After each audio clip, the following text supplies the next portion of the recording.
Сегодня мы приготовим одно из самых ароматных и уютных восточных блюд – махлюба с курицей.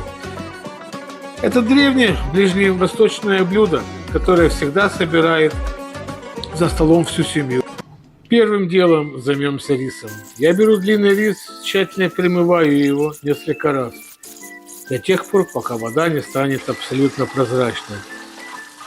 Затем добавляю немного соли, заливаю теплой водой. Пусть рис постоит и замочится, примерно полчаса. Пока рис отдыхает, займемся овощами. Сначала нарежем баклажаны кружками, толщиной примерно сантиметр. Посыпем их солью, заливаем водой и ставим сверху груз. Можно просто тарелку. Пусть так постоят минут 10-15. Выйдет горечь и баклажаны станут мягче. Ребята, это блюдо не просто вкусное, оно теплое, душевное и праздничное. Махлюба переводится как перевернутая. В конце приготовления мы переворачиваем кастрюлю. Ребята, и пока наши баклажаны находятся в воде и отдают свою горечь, замачиваются, мы почистим картошку.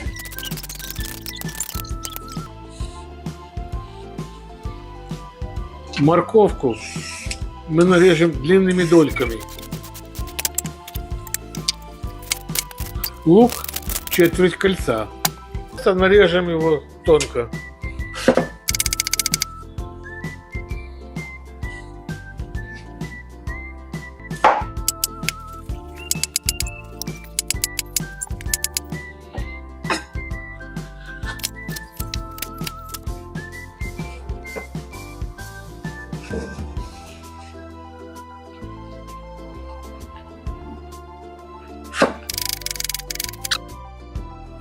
Мы промыли тщательно наши овощи нарезанные. И сейчас нам нужно их немножко подсушить. Мы их положили на одноразовое бумажное полотенце, чтобы они подсохли. Ну теперь, как всегда, немножко маслица и начинаем обжаривать баклажаны. А почему они должны были быть сухие? Ну вы знаете, что масло, когда горячее попадает в вода, оно начинает стрелять. А так как мы заранее подсушили баклажаны, стрельбы не будет. Они сухие и меньше на себя возьмут масло. Баклажаны подрумянились, и такие некрасивые стали. Красавцы какие. И сейчас в этом же масле будем обжаривать картошку. Прежде надо добавить немножечко масла. Картошку будем обжаривать до румяной корочки с двух сторон. Картошечка должна быть хрустящей. Баклажанчики отдыхают, лишний жир впитывается в полотенце бумажное. И помидорчики ждут, когда мы их начнем нарезать на шайбы. Это специи, это все будет указано у меня под роликом. Ребята, блюдо, конечно, очень интересное, вкусное, семейное, которое объединяет всю семью. Но картошечка получается очень красивой.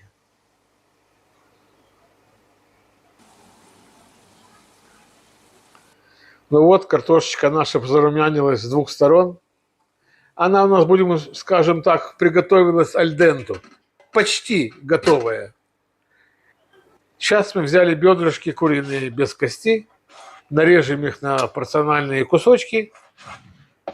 Сейчас мы мясо тщательно промоем. Шикарное мясо получилось.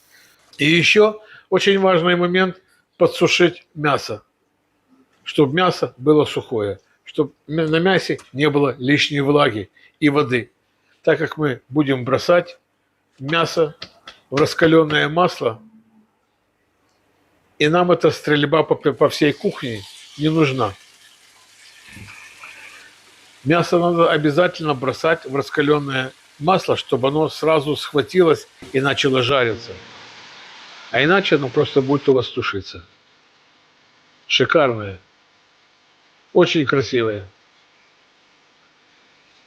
Будем ждать, пока мясо не будем трогать, подождем, когда нас хватит с одной стороны.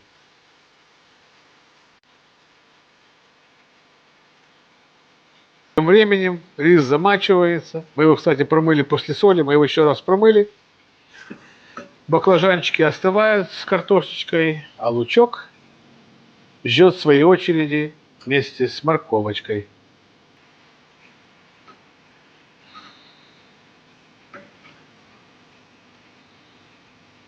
Вот так, смотрите, какой красивый жирочек получается куриный. Он немножко вытапливается. Вот такого цвета должна быть курочка. Видите, коричневая, золотистая. Она не высохла, а именно закрылась, запечаталась со всех сторон. Красота!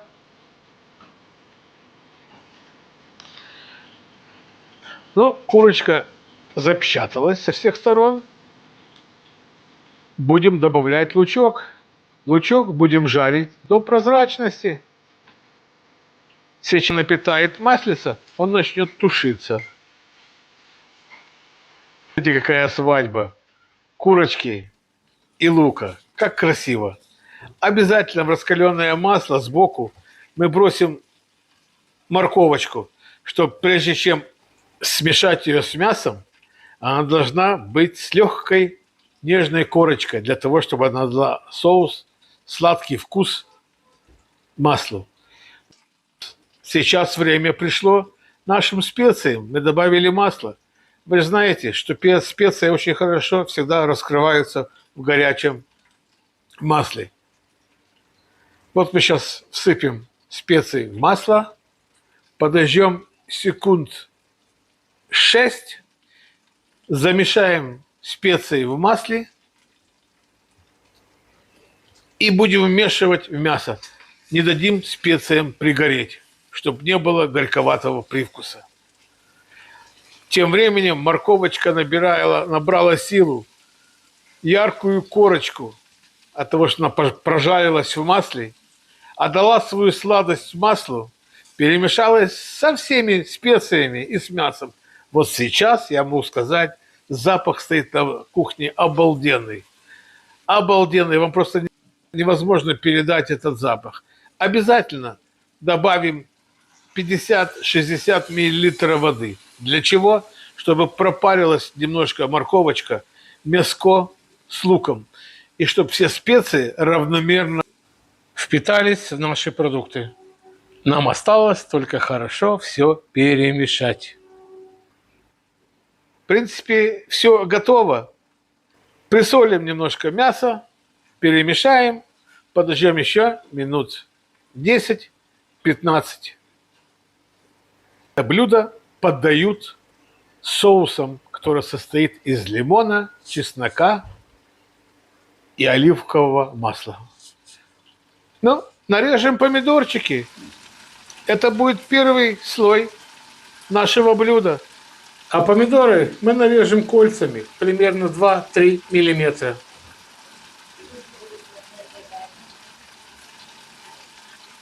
И будем укладывать их на дно нашего казана. Они придадут нашему блюду аромат, сочность и нежность. На самом деле, ребята, блюдо будет очень вкусное, насыщенное и сочное. Заходите в гости за рецептом. И, как всегда, ребята, хочу поблагодарить своих подписчиков, что верят в меня и остаются со мной. Огромное вам спасибо. Собирать наше блюдо. Первый этаж или первый слой – это будут сочные свежие помидоры, которые придадут нашему блюду красочный вид, аромат и цвет, и сочность после того, как мы перевернем это блюдо. Второй слой будут сочные, шикарные баклажаны. Я очень люблю баклажаны. Мы не солим их. Достаточно мы посолили мясо. Сейчас будет слой картошечки. Сверху она получилась с хрустящей корочкой. а внутри она мягкая. Потому что когда мы ее жарили, мы ее прижарили с двух сторон, мы добавили еще немножко водичку, чтобы пропарила картошечку. А потом опять ее зажарили в этом же масле. Смотрите, какая-то красота. Как все собирается. Стараемся ложить равномерно по всей поверхности нашего блюда. Шикарно, шикарно. Мясо со специями и с луком пахнут. Все тщательно выкладываем ровненько. Только давить не надо, просто выкладываем. Сейчас будем выкладывать, как лучи солнца, нашу шикарную морковку. На морковку будем выкладывать мясо с луком. Посмотрите, как зажарилось наше мясо. Какой аромат стоит. Обалденный. Все специи. Запах обалденный. И сейчас будем выкладывать по всей поверхности рис.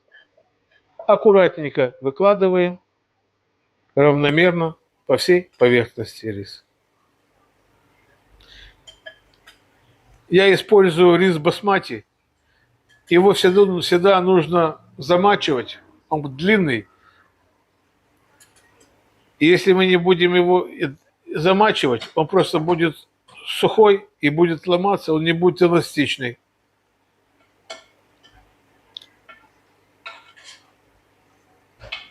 И он будет рассыпчатый.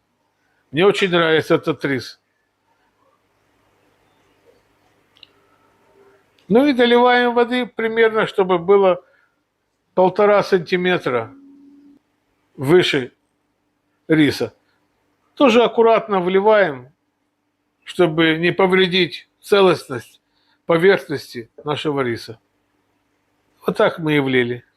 Вот появился жирочек уже и от мяса, и от овощей наших.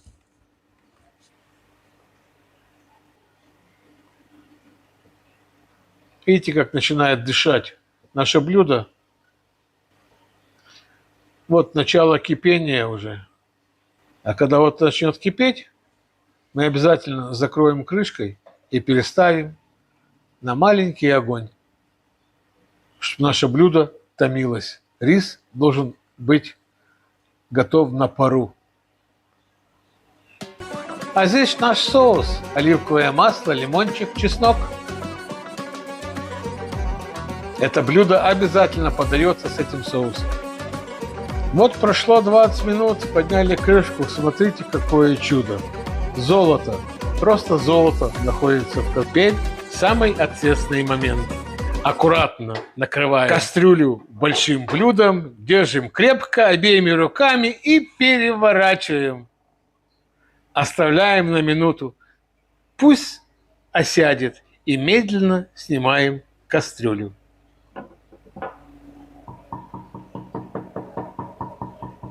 По традиции постучим.